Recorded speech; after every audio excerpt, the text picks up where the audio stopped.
where it talks about that every man must die for his own sin, like over there in 2 Chronicles 25, where it says, every man dies for his own sin, and you don't die for someone else.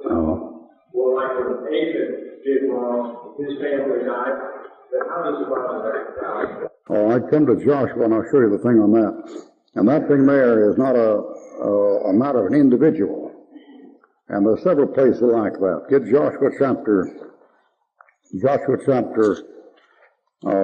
7 in one hand. And another case like it, get Exodus chapter 20. Exodus chapter 20. Now, in the first case, we was talking about every man dying for his own sin.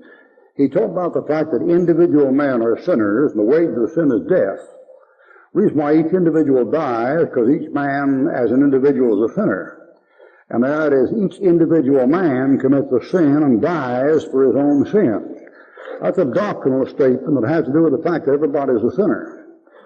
Now, the exception of that are places where the sin has an effect on other people. For example, Joshua chapter 7, verse 1. But the children of Israel committed a trespass and the accursed thing, for Achan the son of Carmi, the son of Zabdi, the son of Zerah, of the tribe of Judah, took the accursed thing, and the anger of the Lord was kindled against the children of Israel, plural, although only one man did it. So when this man is killed, notice in verse 24, and Joshua and all Israel with him took Achan the son of Zerah, and the silver, and the garment, and the wedge of gold, and his sons, and his daughters, and his oxen, all that he had, and they stoned all of them. There's a whole family dying for the sins of one man. So the question is, if each man dies for his own sin, how come this family died for the sin of the head of the family? Well, number one, he's the head of the family. So it's assumed the rest of the family knows what he's doing. That's he's head of the family. They know the stuff's there too. But there's more involved in that. For example, because that man sinned, look at verse 5. And the men of Ai smote of them about 36 men, for they chased them before the gate to Shebarim, and smote them in the going down, where the hearts of the people melted and became as water.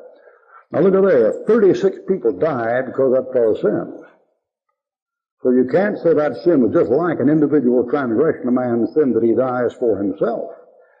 That fellow isn't dying for his sin. He's getting killed for his sin. And he's getting killed for his sin because his sin affected 36 other people. They were killed. I'm going to show you another case like it. Exodus chapter 20, verse 4. In this case, every man will die for his own sin, but there are cases where God punishes people for the sins of other people. Exodus 20, verse 4. This has to do with reaping and sowing. Exodus chapter 20, verse 10.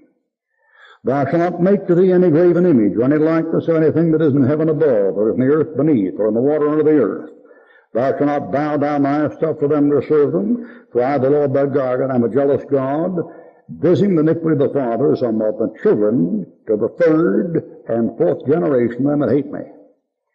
Now, I'm not saying God will kill those kids, so it isn't like every man will die for his own sin, and God is killing kids because of the sins of mom and daddy.